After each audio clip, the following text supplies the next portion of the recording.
You're listening to Epic Footnote Productions. Go to Linktree/Epic Footnote for links to all of our streaming platforms, YouTube channel, social media pages, and merch site. That's linktr.ee/Epic Footnote. Hey everyone, what's going on? It's 2 minutes to review. It's Matt.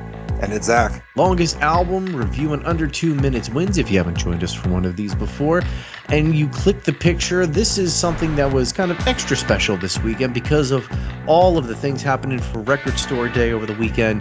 Pearl Jam decided it was time to drop the brand new album Dark Matter, and we're here to give our 2 cents on it.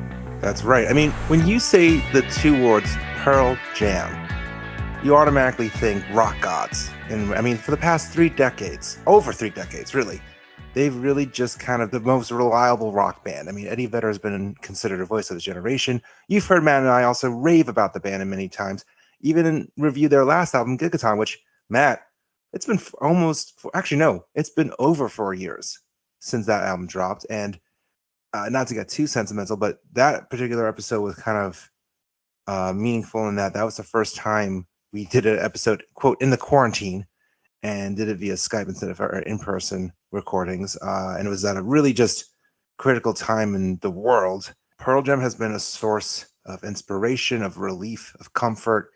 I mean, they've been one of the most reliable rock bands of the past over 3 decades. But do they continue that streak with album number 12? And does a new producer help even elevate things? Yeah, you heard me correctly. They got Andrew Watt, hot off of his winning streak with the Rolling Stones, and I guess you can call it winning streak of Ozzy Osbourne, but we've talked about that mixed bag in numerous episodes. Probably, the hottest rock producer right now, Andrew Watt, is putting his little touch on a new Pearl Jam album. Does it make a difference? I don't know. I don't know, Matt, if when you saw his name attached to this album, if you were also a little nervous like I was. I definitely have some feelings about Andrew Watt. I still think he's playing with somebody else's money. Like somebody gave him the keys to the kingdom, and now he's producing for everybody just because he got in with a few good people. But that's just my opinion. I will admit, I was much more critical of him during the his work with Ozzy Osbourne. But you've heard us review the last Rolling Stones album, Hackney Diamonds. And he's definitely a rock guy. He knows, maybe he knows what he's doing behind the board. He can be, without revealing too much of what we're about to go into as well, the new Pearl Jam album. Maybe we should just go ahead and get into it. Matt, do you mind if I go first and share my 2 cents on Dark Matter? I guess we can't break tradition, can we? You sound so disappointed.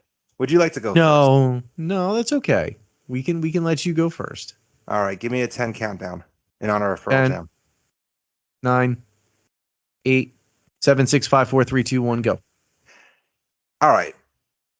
Yeah, it's a good rock album. And if you're a diehard Pearl Jam fan, you're going to love it. And you're going to probably, rave about it for the next few months and listen to nothing else but this. But here's the problem. The title track of first single, Dark Matter, is actually really incredible. And it's maybe even one of their best songs in a very, very long time. And that's actually a problem because unfortunately, that's really the only standout of this album. And the rest of the album is really just, an otherwise run-of-the-mill rock album. Half the songs are basically Pearl Jam trying to be what they think the Ramones should sound like in today's climate. And the other half are just kind of slower tempo songs. Now, yeah, I'll admit, there's songs like React, Respond, Won't Tell, and Waiting for Stevie that have a little, sprinkle in a little flair, and there's some cool moments, and we're gonna go, all right, that's interesting. But unfortunately, the rest of the songs and album, it kills me to say this, it's a forgettable rock album. Sorry. Okay, and we've got a time. Your star rating out of 5. Out of 5, 3. And I mean, listen, a mediocre Pearl Jam rock album is still better than a lot of rock bands. I'll admit it. But I think it's just because the title track was so freaking good, it got my hopes up really, really high. Also, I still think Gigaton is actually a great album, and that got my hopes up high too, that they continue the winning streak. Unfortunately, I kind of noticed a little trend here. So Backspacer came out 15 years ago, or about 15 years ago. And that album was like, whoa, this is really good. There's some amazing songs here. I mean, even songs like Just Breathe is still being played and is still a standout. And then they did Lightning Bolt. I was like, oh, this is just forgettable. Like, not bad. And just like this, Gigaton was like, oh, wow, there's a lot of really cool moments here. And then this album, it's just forgettable. And that's for a band that is as good as Pearl Jam, because the musicianship's great on this album. The production is very good too. It's just a shame that they released a forgettable rock album after really coming in strong with Gigaton. But that's what I think. Matt, are you ready to share what you think? I'm ready. Are you alive? Oh, I. Or are you just even flowing in and out of this? I'm still alive. All right. I'm happy to hear that. Oh, I'm still alive. That is the most enthusiastic rendition of a Pearl Jam song I ever heard. Congratulations. Oh, I'm still alive. Well, be careful. We can't afford the rights if you do it word for word, verbatim. Here we go. 10, 9, 8, 7, 6, 5, 4, 3, 2, 1, go. I really do believe that Dark Matter is an album listen from Pearl Jam. I do believe that you don't really take singles off of this album and listen to them, maybe the title track, but that's really about it. I really felt like when I went back and listened to the album in totality, instead of trying to listen to it piece by piece, there definitely is a bit more of an album quality, a la something like Dark Side of the Moon. You do get more by listening to it in completion. One of the big things that stood out for me here is how much Andrew Watt cleaned up what Gigaton lacked, which was some really good production value. However, I hate that Andrew Watt steps in and starts to compose, and I feel like overstep his boundaries when it comes to being a part of the album process. He should get the most out of the band, not try to join every single band that he produces. Let Pearl Jam be Pearl Jam and let them do Pearl Jam things, and to mold the album and make the album better, step in and do some things, but don't join the band, don't play guitar, don't play keyboards, don't do that stuff. Great producers shouldn't have to join the band to get the most out of the band.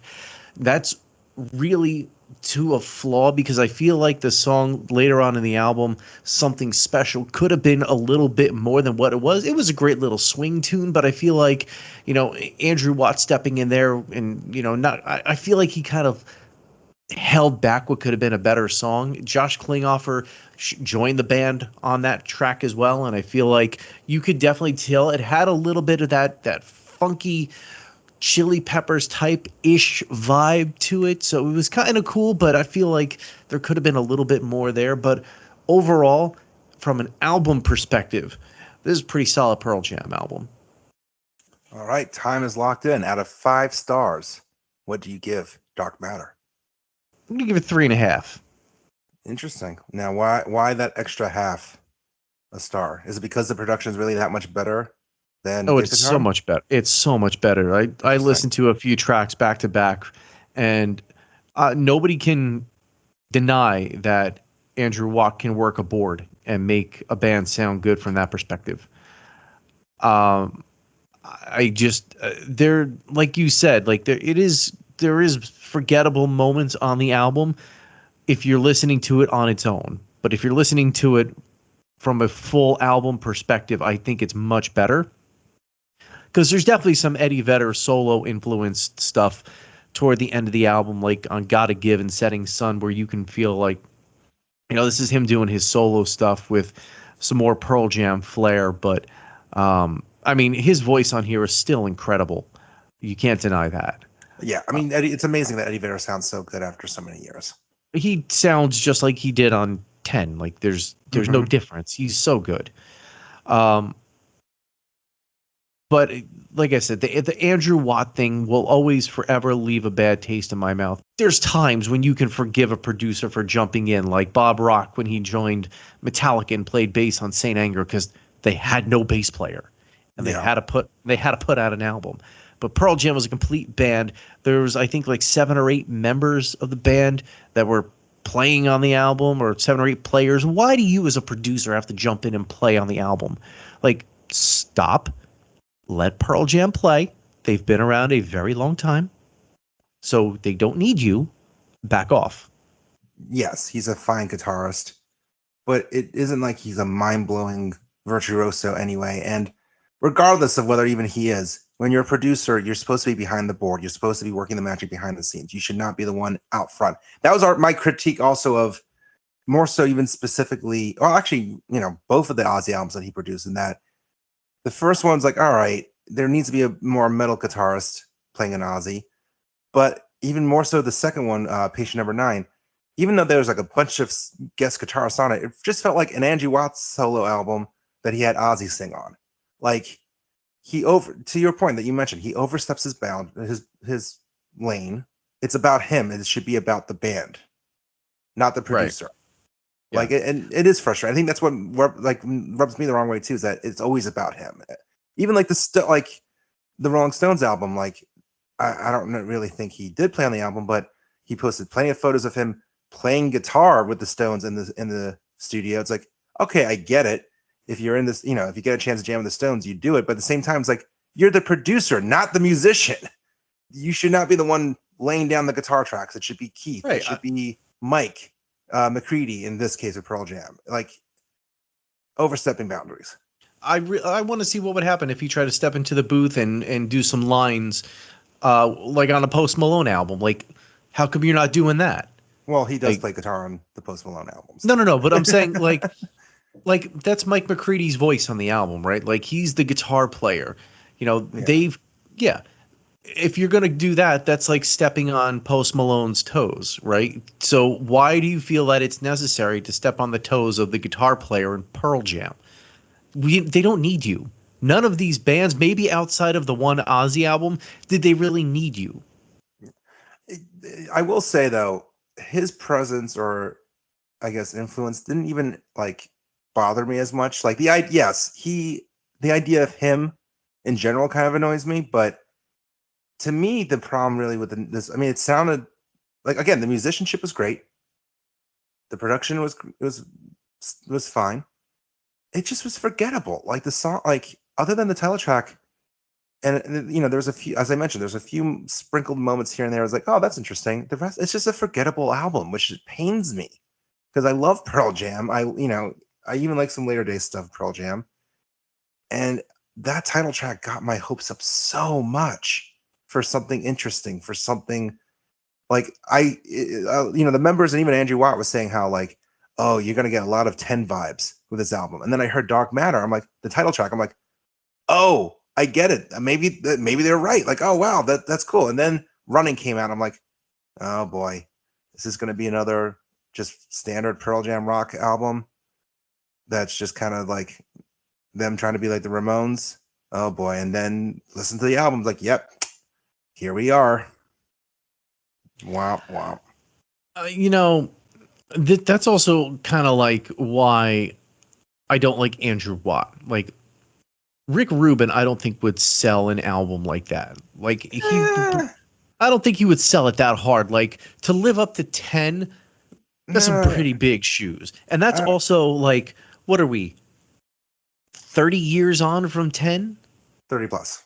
30 plus years on from 10. Like, there's a totally different fire and a totally different vibe with the band, and we're also in a totally different music space.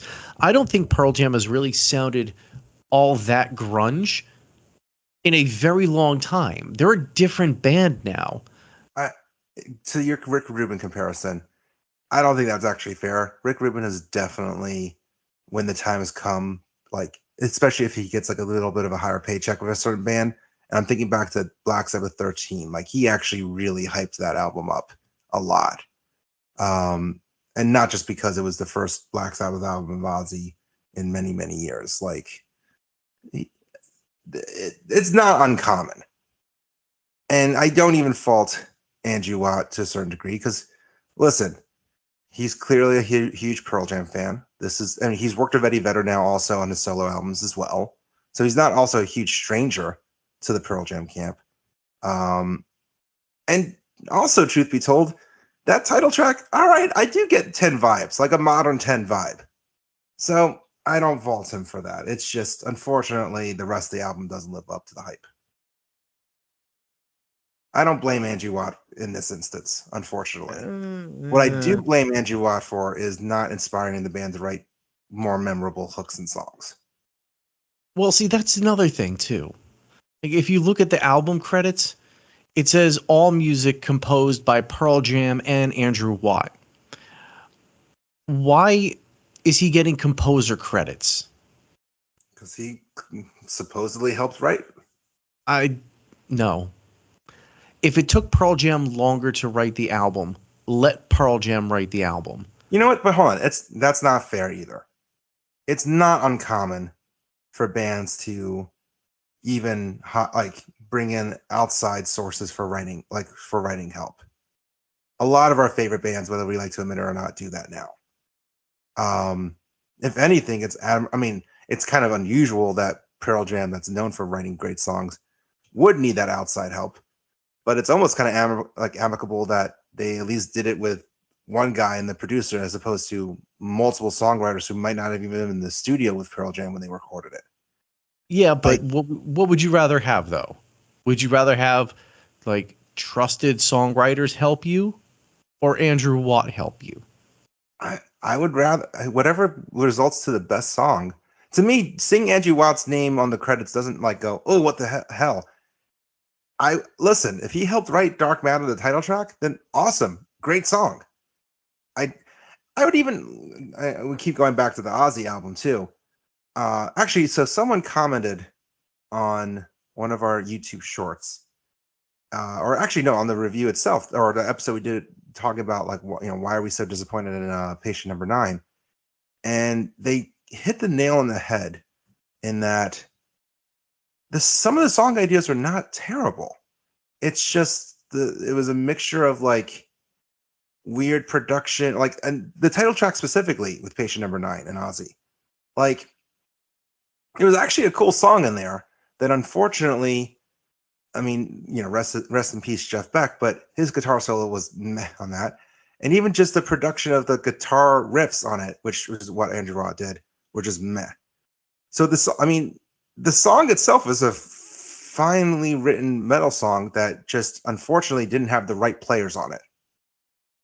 So I don't think it's fair to say oh, Andrew Watt's not a good songwriter. Just for whatever reason, the rest of the songs on Dark Matter just met. Whether it was Andrew Watt really is not that good of a songwriter and steered the band in the wrong direction, or Andrew Watt tried and Pearl Jam was like, no, we like this instead. And it was a bland rock song. I don't know. Could honestly go in either direction. Unfortunately, a lot of our favorite rock bands, cough, Iron Maiden, cough, have also, I'll be honest, Metallica sometimes, end up having a little bit too much control in the studio and just hire yes men to help them record. Was Andrew Watt a yes man here, or did he steer the ship into the wrong direction? We may not ever really know. I would like to think that as a producer, working with some of these, big name artists, that you learn how to not be a yes man to all these egos. Here's the thing, though. I don't know if Dark Matter is his fault. The Stones album, I'm definitely not as in love with it as you are. I definitely, was surprised by it when I first heard it. And I will still say, though, that Hackney Diamonds is a far better Rolling Stones album than it really should be. Considering all the factors, considering the fact that Mick and Keith have been doing it for how long, and probably are putting on a face about whether they like each other just for touring and purposes and making money. The fact that Andrew Watt was able to get a good sounding album and a fair chunk of songs that actually were really cool and catchy is remarkable. If you had told me if Hackney Diamonds never came out and we went straight from Ozzy to this album, I'd be like, okay, let me question some things. But I really don't think. Just hearing how he can produce some good stuff, I don't know if we can really fully blame Andrew Watt on this. I think part of it is, if you look at the time frame of when Pearl Jam releases and recorded music. I go back to the example of Backspacer, that came out in 2009. It had been a few years, a hot minute since they had released music, and they sounded refreshed and rejuvenated and actually like focused on writing some good songs. And then 2013 is I think when Lightning Bolt came out. And it was just a forgettable rock album. It was like almost, not that it was rushed, but like if you think about like also how much Pearl Jam tore in between albums, or just how much they tore, like that short time frame, like they clearly were on the road more than they were in the studio or in jam sessions writing on new music. And if you look at, and then 7 years passed between Lightning Bolt and Gigaton. All right, say what you will about the production. I thought the songs were really solid. Like, there's some really solid moments on that album that I still can sing along to the melodies of. But then if you think about it, as we mentioned earlier, that album came out right in the beginning of the pandemic. And Pearl Jam was actually, even before that album came out, we're one of the first bands to be like, hey guys, we're going to actually cancel our shows right now. This COVID is no joke. Like, we're going to wait, to the point that it wasn't until over a year after the album came out that Pearl Jam even stepped foot on a stage again. I was actually at their first show in support of Gigaton, and in many years, it was at See Here Now in Asbury Park. And it was just so special because you can tell that as they opened the set with Dance of Clairvoyance, the first time they ever played that song live.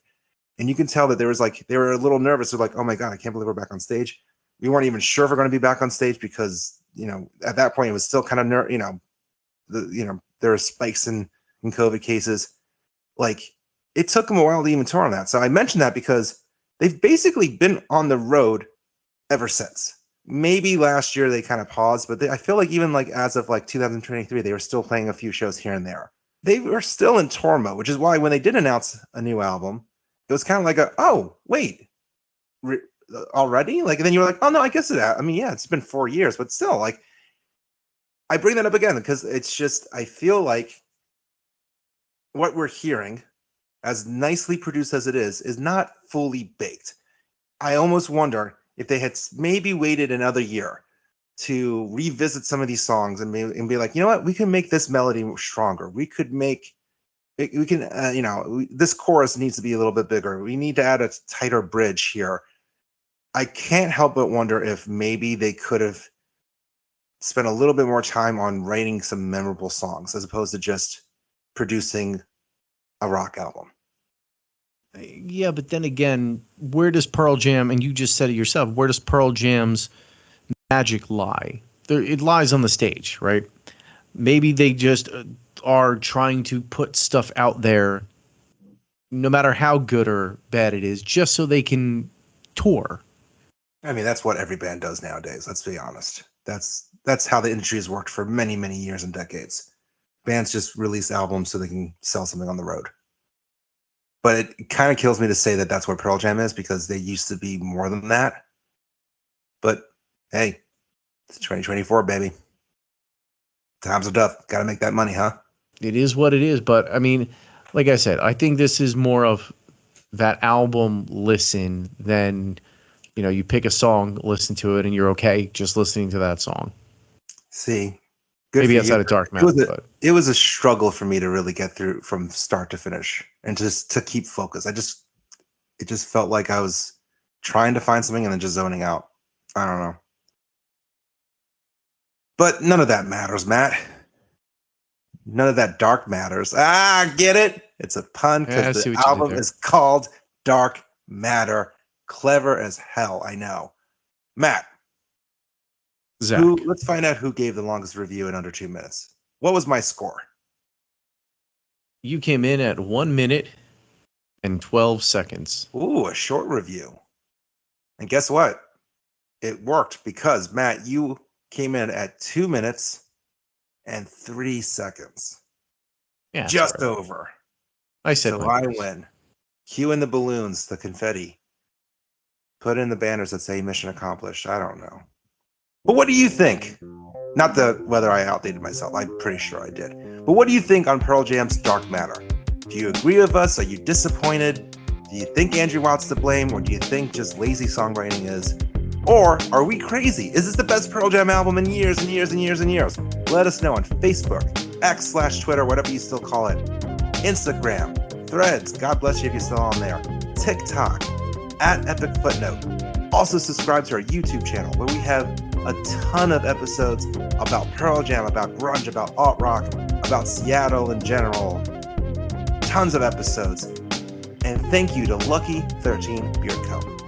If you haven't done so yet, and you've heard us talk about them quite a bunch, make sure that you head on over to lucky13beardco.com. If you've ever been curious about beard balms and oils and you've never tried them, this is where you're going to want to go to try them. They've got the best ones on the internet from what I found, and we've actually got our own beard oil with them. It's called the Lemmy, inspired by Lemmy from Motorhead, bourbon, tobacco, cola, and leather. It smells incredible. It's going to leave you feeling epic, and it's not going to hurt your wallet too much. We're going to be giving you 10% off of your entire order, no matter what you put in your cart. Use the code EFP10 at checkout.